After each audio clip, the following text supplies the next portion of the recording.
¿Tus padres no les importa que venga gente a verte? Sí, tú sabes bastante. Es un canal de YouTube y al campus. Ya estamos casi todos, ¿no? Sí. Bien. Se me apaga el sonido, ¿sí?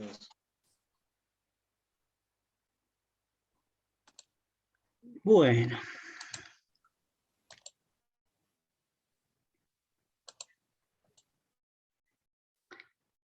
Bueno, ya estamos, seguimos, está grabando, perfecto. Entonces, redondeo con eso.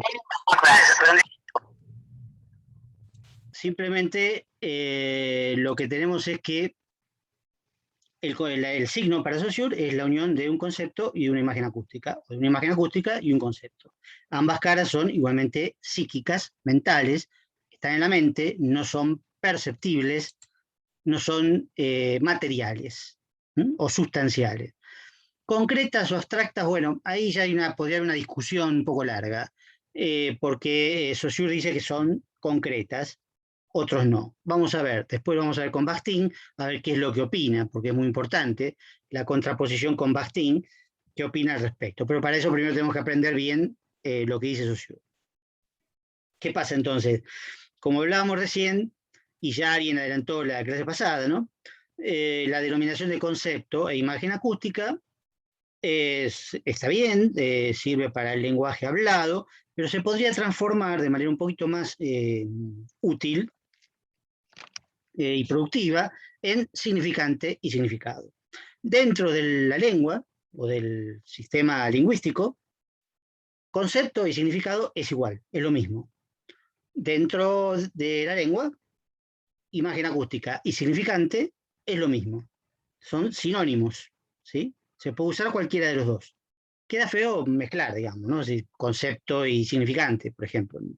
No es un grave error, pero bueno, digamos que es concepto con imagen acústica, significado con significante. Si no, no mezclar en diagonal, nada más que eso. Pero de manera horizontal son sinónimos. Ahora, es preferible utilizar significado significante. A Saussure le gusta más porque le parece además que son palabras más abstractas, pero que además remiten también al hecho de significar, a la significación, como decía antes. El significante es lo que significa el significado, y el significado es lo que es significado por el significante. Entonces, bueno, eso como que para Saussure indica una mayor relación, una más estrecha relación entre las dos caras. Pero es un detalle de denominación nada más. Lo que importa es lo que significa cada uno de ellos, lo que se pueda definir, ejemplificar, etc. Ahora, la importancia mayor que tiene, y ya no es un problema de denominación, es que efectivamente estas dos denominaciones nuevas, significante y significado, se podrían utilizar para otro tipo de signos que no sean el lenguaje hablado, que no sean la lengua, para Saussure, ¿no? La lengua, sino otros tipos de signos. Los ejemplos que da Saussure, que están ahí, los tienen a mano en el texto o cuando tengan que leer, son, por ejemplo, las insignias militares, ¿no? Las banderas que usan los barcos para comunicarse entre sí o con el puerto, las reglas de cortesía, ¿no? Como, no sé, por ejemplo, agacharse, una reverencia como signo de respeto. Algunos alfabetos de sordomudo, dice él, ya vamos a ver por qué. Algunos alfabetos de sordomudo. Uno podría agregar las señales de tránsito, ¿sí? Todos estos signos obviamente no son lingüísticos, no son hablados. Sí, es eso, así. No son hablados, digamos, la mayoría de estos son visuales, digamos, tienen un significante visual y tienen un significado que, bueno, puede ser conceptual a veces y otras veces no es exactamente conceptual. De la misma manera que es un signo lingüístico, con todas estas características que yo mencionaba antes del perro, por ejemplo, ¿no? O de masculino, femenino, plural, singular, etc. Por ejemplo, en el caso del semáforo, que es un buen ejemplo para comparar, porque tenemos la lengua como un sistema muy amplio y muy complejo, el más complejo de todos, ¿no? Como sistema de signos, mientras que podemos tener el semáforo como un sistema mucho más sencillo, con 3 signos nada más, ¿no? ¿Cuáles les parece que pueden ser el significante en un semáforo?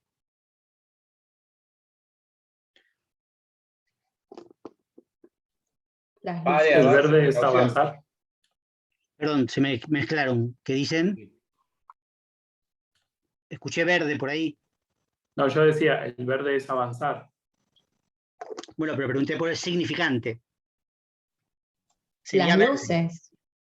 El color, ver. claro. El color. Las luces, al decir verde implicamos los colores, que básicamente serían los colores, ¿no? Pero quizás las luces estarían un poquito mejor, las distintas luces. ¿Por qué? Porque, bueno, uno a veces es daltónico y los daltónicos no distinguen bien los colores. Entonces, ¿qué pasa? Las posiciones siempre son fijas, ¿no? Creo que el verde está abajo o el rojo arriba, no me acuerdo bien, bueno, o al revés. Pero o a veces está roto el vidrio, ¿sí? Y no está el color, ¿no? Pues hay gente que se entretiene, ¿no? Rompiendo los semáforos, entonces no está el color. Pero la luz está, sigue funcionando. Entonces vale igual, ¿sí? Pero bueno, ese es un detalle nomás. Es un detalle que no tiene importancia. Digamos que las luces o los colores son los significantes. Perfecto. Y los significados, ahí sí, ¿cuáles serían los significados?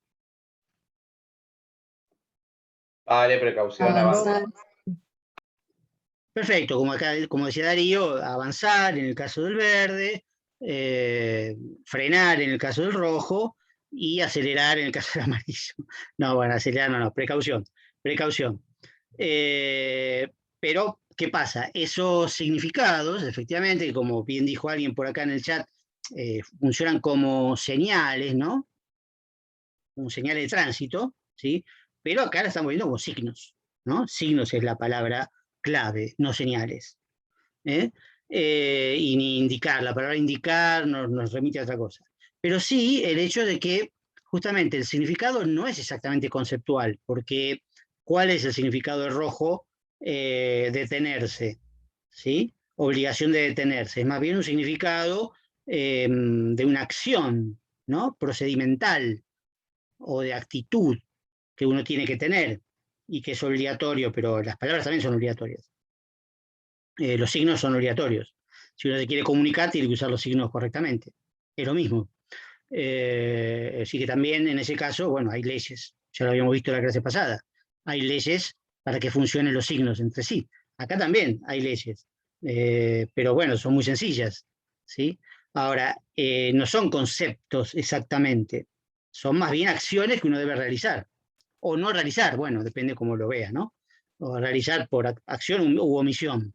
Pero bueno, tenemos 3 en este caso. El semáforo es un sistema muy sencillo. En realidad, el sistema más sencillo sería el que tiene 2 signos. No puede haber un sistema de un solo signo. En parte porque, bueno, es obvio por la definición de sistema que hemos visto. No puede haber. Pero ¿por qué es más complejo? O sea, ¿hay algo más fácil que el verde y el rojo? 2 signos. ¿Qué sería lo complejo al lado de la lengua?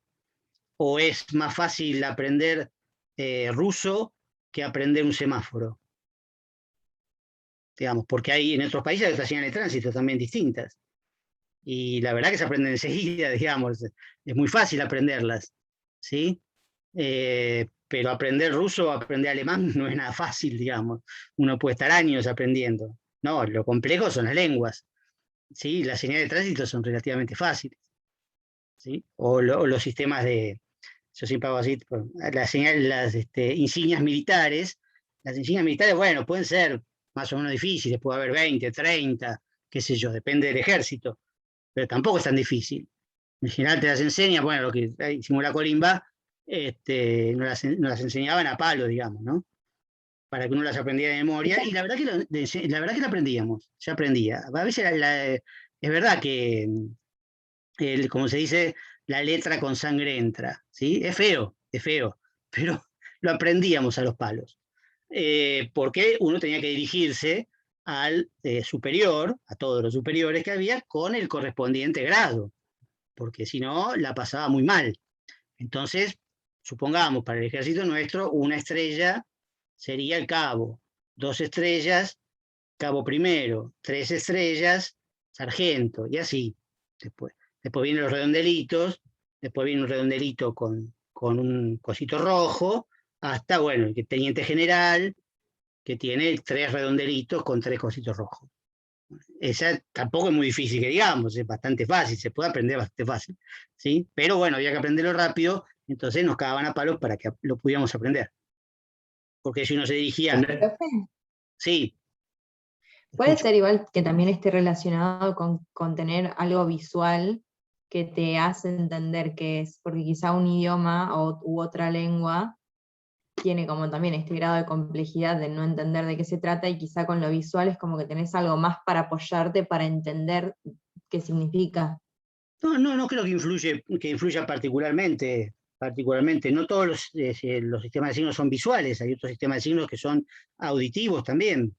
Y hay sistemas visuales, como el cine, por ejemplo, que son sumamente complejos. Entonces tampoco pasa por ahí exactamente, ¿sí? Sí que estos ejemplos que da Saussure y que estoy dando yo son muy, muy sencillos, esto sí, pero no exactamente porque sean visuales, sino porque tienen pocos signos. Básicamente es eso, o sea, si vas a aprender 3 signos y bueno, digamos que los aprendes más o menos rápido.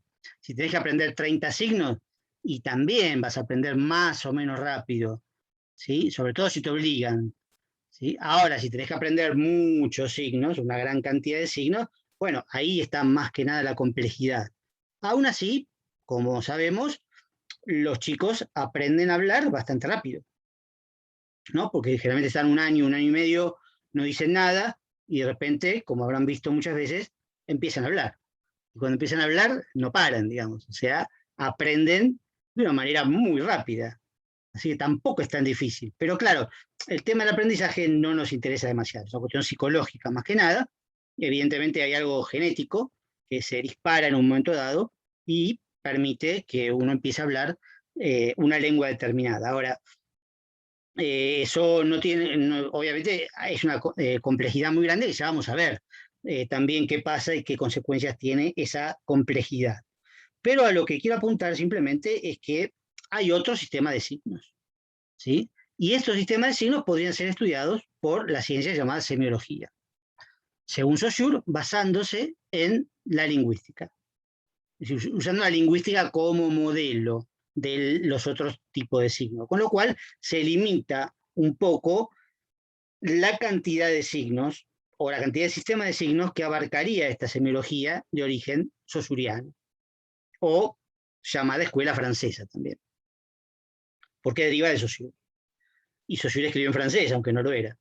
Es decir, este tipo de signos tienen ciertas características que ahora vamos a ver, porque es importantísimo, pero no son todos los signos posibles. Hay otros tipos de signos también, ¿sí? Que no son abarcados por esta semiología y que para Saussure no serían signos, pero además no serviría la lingüística para utilizarlos, para utilizarla en función de aprender a estudiar estos otros signos. El modelo lingüístico, repito, tiene algunas ventajas y tiene algunas desventajas. Para Saussure era muy importante, porque era lingüista y le estaba desarrollando un modelo lingüístico, una teoría lingüística muy importante. Como le dije, importantísima para la lingüística y para las ciencias sociales en general. Pero también hay otras semiologías o semióticas que son más abarcadoras, ¿sí? Solo que no las vamos a ver, ¿sí? No vamos a tener en cuenta, por ejemplo, a Charles Peirce, que viene de otro lado, viene de la lógica, de la filosofía, y tiene otra idea respecto de los signos completamente distinta a Saussure. No vamos a ver eso. Pero sí vamos a ver cuál es la característica fundamental que tienen los signos para Saussure, central, digamos, y que es el pivote de toda su teoría, que tiene que ver con la relación entre significado y significante, y que se reproduce no solo en los signos lingüísticos, sino también en estos signos que vimos recién, ¿no? Que cité recién, como las reglas de cortesía, las banderitas, las señales de tránsito, etc. ¿Sí? Hay dos principios, lo llama Saussure, son principios o características del signo lingüístico. Dos. Vamos a ir por, les adelanto para no perder tiempo, por la menos importante, que se llama linealidad. Linealidad. Para Saussure, el signo lingüístico es lineal. ¿Qué significa esto? Que por el carácter acústico o auditivo del significante, aunque no sea sonoro, pero sí es una representación de lo sonoro, cada signo tiene que ir atrás de otro, en una cadena, en una línea imaginaria, ¿sí? Que uno lo puede representar como la palabra perro, por ejemplo, que tiene 3 signos, como vimos recién, o 2, pero si decimos perros, queda más claro que tiene 3 signos, o una oración, digamos, ¿no? Una oración que uno piensa, como la que dije antes, ¿no? Que me tropiezo en la calle y pienso qué tonto que soy. Bueno, eso es lineal, porque no puedo además pronunciar 2 palabras al mismo tiempo. No se pueden pronunciar 2 palabras al mismo tiempo. Quizás se pueden oír hasta cierto punto, ¿sí? Y es bastante difícil también. Vieron que cuando ustedes hablan al mismo tiempo, se superponen y no los entiendo. Pero lo que es evidente, clarísimo, que yo no puedo pronunciar 2 palabras al mismo tiempo. Y eso es por el carácter lineal, auditivo, del significante. Uno detrás del otro. Porque el sonido depende del tiempo. El sonido es un fenómeno que depende del tiempo. Y el tiempo es lineal, en principio. ¿Sí? Por lo menos el tiempo del sonido, ¿no? Porque hay 2 tiempos que no son lineales. Pero bueno, en principio, esto ya lo vamos a ver más adelante, que es un poquito más difícil, más complejo, pero en principio está claro que el significante es lineal y por lo tanto el signo es lineal. Ahora, la pregunta que les haría como para un razonamiento, que en parte cosas que mencionaron recién son importantes, pero hay que responderla de manera teórica, es: ¿todos los signos, además de los lingüísticos, son lineales? Es decir, los otros ejemplos de signos, ¿no?, que vimos, o el semáforo, o lo que fuera, o las señales militares, todos los signos son lineales de por sí. Obviamente tienen 50% de probabilidad de acertar en la respuesta. El tema es fundamentarlo, ¿no? Pueden decir que sí o que no, pero si dicen que sí, tendrían que decir por qué, y si dicen que no, por qué. Pero en la... Técnicamente, si es uno de los principios del signo lingüístico, la respuesta debería ser sí. Porque si no, no sería uno de los principios para él, como base. Claro, Si es por un tema de tiempo, si son lineales por el tiempo, en realidad es lo que nosotros tenemos, vamos tomando. Yo podría ver, por ejemplo, 2 banderas al mismo tiempo, pero siempre voy a ver una antes de la anterior. No. Pero por ahí es el signo de la lingüística. ¿Cómo? No, que dentro de lo que estudia Saussure, de la lingüística, esos signos, porque como dice Gonzalo, por ahí otros signos sí pueden no ser lineales porque podemos verlos a la vez, pero... Claro, pero eso es un ejemplo, pero teóricamente, ¿por qué? Digamos, si yo digo que los significantes, los signos son lineales, o el significante es lineal por su carácter auditivo. Entonces, ¿cómo lo diría para el resto de los signos? Que no debería ser condición porque no necesariamente tienen justamente ese carácter auditivo, acústico. Perfecto. Esa es la respuesta teórica. Ahora después sí pasamos a los ejemplos concretos que vienen básicamente por lo visual, ¿no? Y es verdad que en lo visual se pueden tanto emitir como recibir varios signos juntos. Es así, porque yo no puedo pronunciar 2 palabras juntas, pero puedo hacer 2 gestos distintos. Puedo hacer un gesto con una mano y otro gesto con otra mano, y se pueden entender simultáneamente, como dice Jorge Corona, pero bueno, eso es una cosa para viejos, nada más no se van a acordar.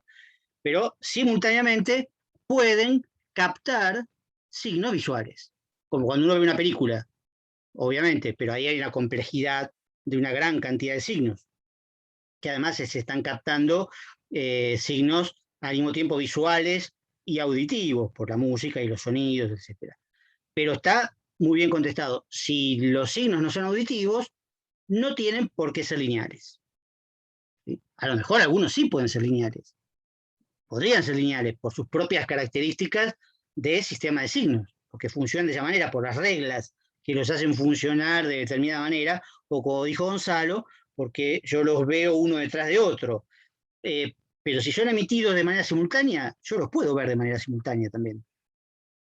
Ahora, si son emitidos de manera lineal, no, en ese caso no, porque puede ser que, aunque sea visualmente, se emita uno, después otro y después otro. Entonces ahí sí también serían lineales, pero porque es el propio sistema que aplica una regla de linealidad específica, que también depende del tiempo.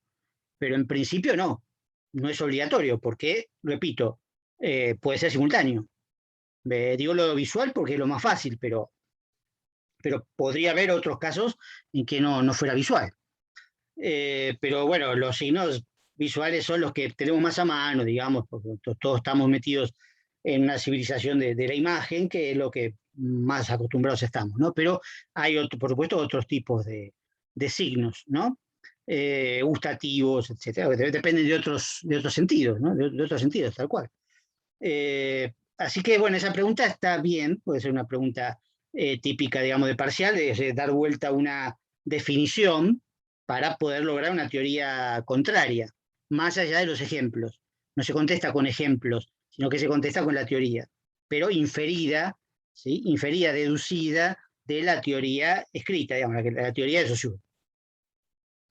Ahora, esta de todas maneras, la linealidad, al no ser extensible a otros sistemas, era menos importante, como yo dije, la característica o el principio menos importante. Lo adelanté para ser más rápido, ¿sí? Pero la otra característica o principio sí es extremadamente importante. Es lo que se llama la arbitrariedad del signo.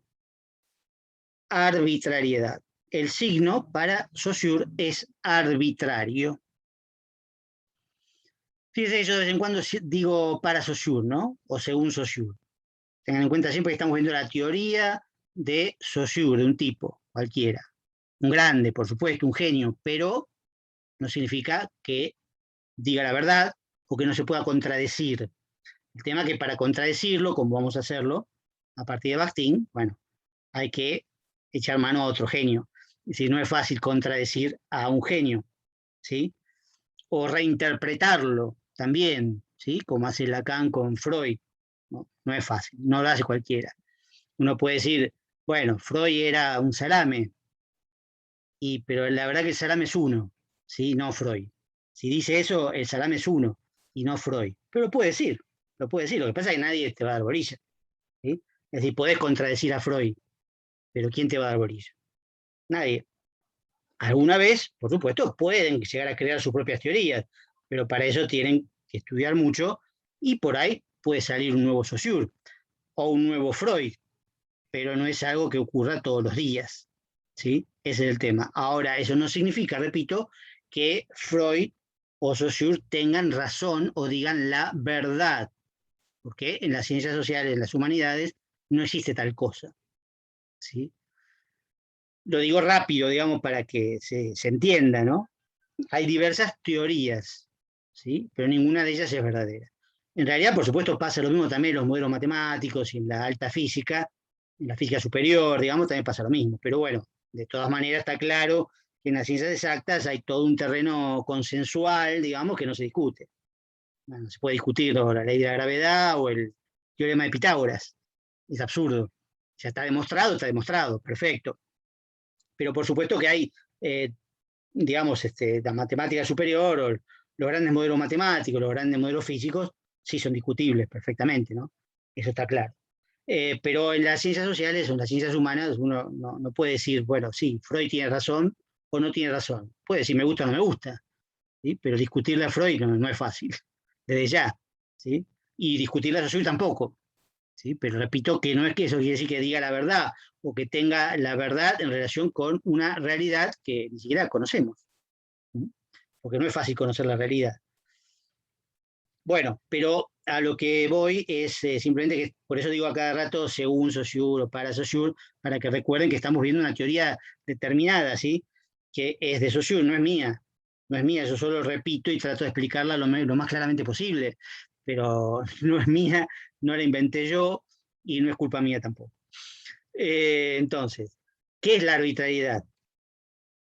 Bueno, ¿o qué significa que el signo es arbitrario?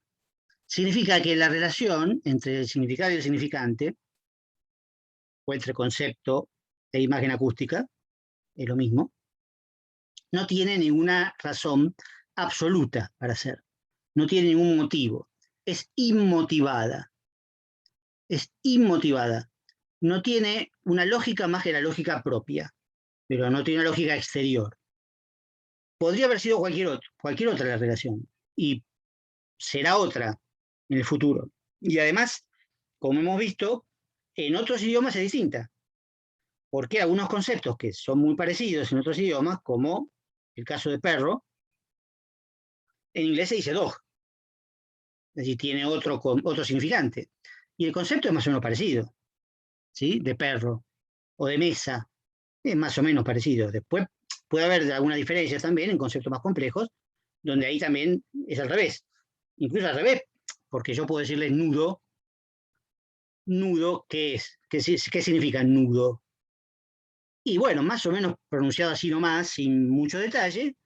Bueno, nudo en castellano es un lazo, ¿no? Que se hace con una cuerda, etc. Pero en italiano significa desnudo, ¿no? Un adjetivo significa desnudo. Nudo, nuda. Desnudo, desnuda. O sea, ese significante, que es más o menos el mismo, ¿sí? Que se pronuncia más o menos igual, además, ¿qué pasa? Tiene otro significado.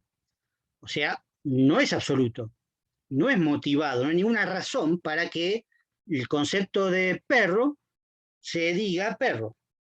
La única razón es que se dijo así antes y se seguirá diciendo, ¿sí? Y que todos lo decimos así. En ese sentido es producto de una convención también, se puede decir convencional, pero hay que tener mucho cuidado también con esto, porque es un error que cometen mucho también en este punto, usar la palabra convencional sin explicar todo el conjunto. Es decir, ¿qué significa exactamente? Porque convención, en este caso, significa artificial, ¿no? Como lo contrario de natural. Pero no significa convención que sea el producto de un acuerdo voluntario, que eso también es una convención, ¿sí? Convención suena a veces a acuerdo social o acuerdo de grupo o lo que sea, no, eso no, porque ya sabemos que por más que nos juntemos, no vamos a inventar una lengua, ¿sí? Después vamos a ver por qué, pero ya lo estamos empezando a ver. No vamos a inventar una lengua. Sí podríamos quizás inventar algún otro sistema de signos más sencillo, parecido al semáforo, por ejemplo. Ahí sí, por ahí nos podemos poner de acuerdo nosotros, que somos 36 nada más. No es fácil, pero bueno, por ahí podemos decir, bueno, hagamos, pero entre nosotros, o sea, entre nosotros. Más que un acuerdo tácito, es más profundo, es un acuerdo anterior a uno mismo, anterior al individuo. ¿Sí? Uno ni siquiera lo acepta porque no le preguntan, esto lo vimos en la clase pasada, no es que al nene que yo decía recién, que tiene un año y medio, le preguntan, ¿querés hablar castellano o querés hablar inglés? No, le enseñan lo que hay, digamos, y el chico aprende lo que hay, y aprende la lengua que está en su entorno. ¿Sí? Es verdad que puede haber dos lenguas, pero bueno, en todo caso aprenderá dos lenguas, pero no la va a elegir, digamos, una u otra. Eso vendrá después quizás, si es bilingüe realmente, ¿no? Como el caso de Borges, ¿no? El cuentito de Borges, el recuerdo de Borges cuando dice, mi abuela me hablaba de una manera, mi otra abuela me hablaba de otra manera. Cuando crecí me di cuenta que esas maneras eran inglés y castellano, ¿no? Para él era la lengua de la abuela materna y la lengua de la abuela paterna. Es un lindo relato, digamos, ¿no? Pero bueno, justamente a lo que apunta es que el chico empieza a hablar, listo, de manera pasiva, es decir, absorbe la lengua de su entorno, y después de la escuela, etcétera, de la sociedad en general, de la sociedad en general. Entonces no hay una convención, ¿sí? Ese es el tema. Es algo que está establecido, como me decían recién acá. Por supuesto, está preestablecido, eso lo vimos en la clase pasada. La lengua viene de antes, viene de generaciones anteriores, ¿sí? Y la generación actual no la va a cambiar, y la próxima tampoco. Nosotros vamos a pasar la lengua a la próxima generación tal cual, y la próxima generación también la va a usar tal cual. Es decir, que eso está establecido, efectivamente, no es producto de un acuerdo voluntario. Pero si decimos convencional, podemos sí tenerlo como sinónimo de artificial, y más que nada como puesto a natural. ¿Qué sería un signo natural y no arbitrario? Por ejemplo, los que dependen de causa-efecto, ¿no? Si en el horizonte, o bueno, ahora que hay cada vez más, lamentablemente, ¿no? Veo humo, ¿no? Veo mucho humo. ¿Qué pasa? ¿De dónde sale el humo? ¿Sí? Del fuego. ¿Sí? Siempre que hay fuego hay humo. Siempre que hay humo hay fuego. Eso no es arbitrario. Esa relación de causa-efecto, en la cual el humo va a significar fuego, ¿sí? Sería el significante del significado fuego, esa relación es atemporal y universal. Dentro de la atmósfera, por lo menos, ¿no? Por supuesto, porque para que haya combustión tiene que haber oxígeno. Dentro de la atmósfera siempre el fuego produce humo, y el humo es producido por fuego, ¿no? Eso de ella. Los síntomas de las enfermedades, por ejemplo, también, ¿no? Si uno tiene fiebre, bueno, alguna causa tiene que tener. La fiebre no sale de la nada, ¿sí? Puede estar producida por varias cosas, en general por una infección, ¿no? Pueden ser distintas infecciones, pero bueno, obviamente la infección produce fiebre. La fiebre es producida por la infección. Esa relación no es arbitraria, ¿sí? Yo no puedo ver agua y decir, esta agua es producida por el fuego. No, obviamente no hay ninguna relación entre el agua y el fuego. O entre la fiebre y, no sé, no se me ocurre, doblarse una mano, por ejemplo. ¿Qué sé yo? Uno se dobla una mano, bueno, no va a tener fiebre. Va a tener dolor, inflamación, pero no va a tener fiebre, ¿sí? Es decir, esas relaciones son naturales, ¿no? O los signos, los fenómenos meteorológicos, ¿sí? Baja la presión de repente. ¿Qué pasa? Bueno, viene una tormenta. Va a llover, casi seguro, salvo que el viento se lleve las nubes, pero realmente si baja de golpe la presión, es porque va a llover. Hay humedad, bueno, es muy probable que llueva. Son relaciones causales, no arbitrarias. En este sentido, serían signos naturales, y a Saussure no le interesan los signos naturales. Le interesan solo los signos arbitrarios, ¿sí? Que son como la lengua. Y que son como, bueno, las señales, esta que yo decía, las insignias militares. Las insignias militares, yo digo, una estrellita es cabo. ¿Por qué tiene que ser una estrellita?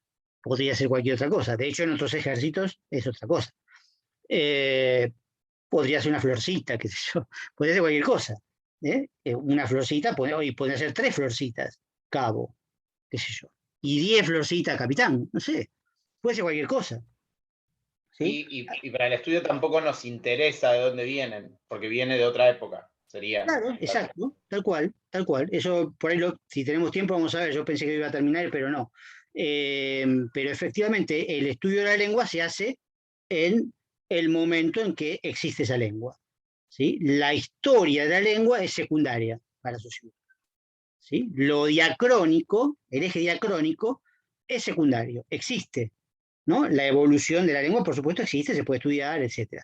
Pero a Saussure lo que le interesa es el eje sincrónico, porque es cuando se puede ver la lengua en su estado estático, sin moverse, sin cambiar. Entonces se pueden ver mejor las relaciones de los signos entre sí, ¿sí? Porque no están cambiando.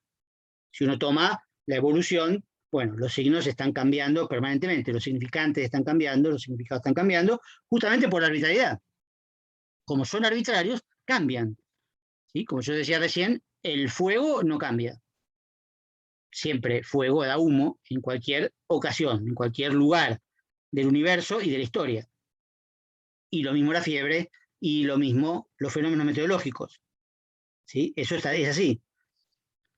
No, nosotros no le damos ningún significado, eso es muy importante. Nosotros no hacemos nada con la lengua ya viene hecha. Nosotros no damos un significado, ni un significante. ¿Sí? Los significantes y los significados ya nos vienen dados y los tenemos que usar tal cual están. No podemos cambiar nada. ¿Sí? Eso en parte tiene que ver con la comunicación, pero es secundario también. No es que le interese especialmente a Saussure la comunicación, pero obviamente, si uno quiere comunicarse, tendrá que usar lo que se llama las palabras de su tribu, es decir, el propio lenguaje, la propia lengua, los significados, los significantes tal cual usan todo el mundo. Si yo tuviera una lengua propia, bueno, bárbaro, la hablo conmigo mismo, pero con los otros no voy a poder hablarla. De hecho, no es una lengua. En el sentido saussuriano, por supuesto, como decía antes, la lengua es compartida, es un fenómeno social, no individual. Por lo tanto, la idea de una lengua propia es no saussuriana, más allá de que a veces puede aparecer como idea, por ejemplo, en la poesía o en la psicosis o en algunos fenómenos, puede aparecer la idea de una lengua propia, pero obviamente son fenómenos no comunicativos, desde ya. La poesía no es para comunicar y el psicótico no se comunica justamente, ¿no? Es un problema básico de la psicosis, la imposibilidad de comunicarse. Ahora, eso tiene que dar te hago mucho... una consulta. Sí. Discúlpame, Pablo. Sí. En la terminología, por ejemplo, se me ocurre a mí la terminología carcelaria, digamos. La gente que está dentro de un ambiente de Lo ese hablamos la tipo. clase pasada, eso. Que hablan y tienen un lenguaje propio, digamos, que yo no lo entiendo, no lo entiende. Sí, Claro, sí. yo estaba pensando en el libro de La Naranja Mecánica, que utilizan palabras dentro del mismo libro que nosotros no las entendemos porque parte del contexto del libro, pero podemos descubrir el significante a medida que lo vamos leyendo. Tiene un glosario atrás, así que se puede mirar el glosario. Además. La mayoría son derivadas del ruso. Pero en ambos casos, el tema que la primera respuesta, porque falta poquito tiempo, pensé que íbamos a poder ver más cosas, la primera respuesta es que las palabras no son la lengua. ¿Sí? La lengua es algo mucho más complejo. La lengua es sintaxis. Lo que llamamos sintaxis es la organización general, no las palabras sueltas. Porque ¿Las palabras serían el habla entonces? ¿Cómo? ¿Las palabras serían como el habla entonces? Las palabras son parte del habla, claro. Sí. Las palabras son parte del habla, inevitablemente. La lengua tiene... Y un idioma propio sería un habla, digamos, entre comillas, como el jeringoso o el lunfardo. Son como están entre el habla y la lengua, ¿sí? No llegan a ser una lengua general, una lengua social porque son de un grupo, pero tampoco son un lenguaje particular o individual, porque efectivamente puede servir para comunicarse en determinadas circunstancias. O sea que parcialmente funcionan como lengua, pero lo único que cambia son palabras. Y las palabras nacen y mueren, digamos. Pero la lengua no está hecha de palabras, está hecha de cosas mucho más complicadas que la lengua, que las palabras. Fíjense que por más que usen, se va a cortar, ¿no? Pero por más que usen palabras del jeringoso, palabras del lenguaje carcelario, lunfardo, como hablamos la clase pasada, cuando tienen que usar el plural, le van a poner una S. Le van a poner una S, porque pueden decir mulo, gato, rancho en la cárcel, pero si tienen que decir en plural van a decir mulos, gatos, ranchos. El plural va con S. Eso es la lengua. ¿Sí? Y aparece masculino de la O.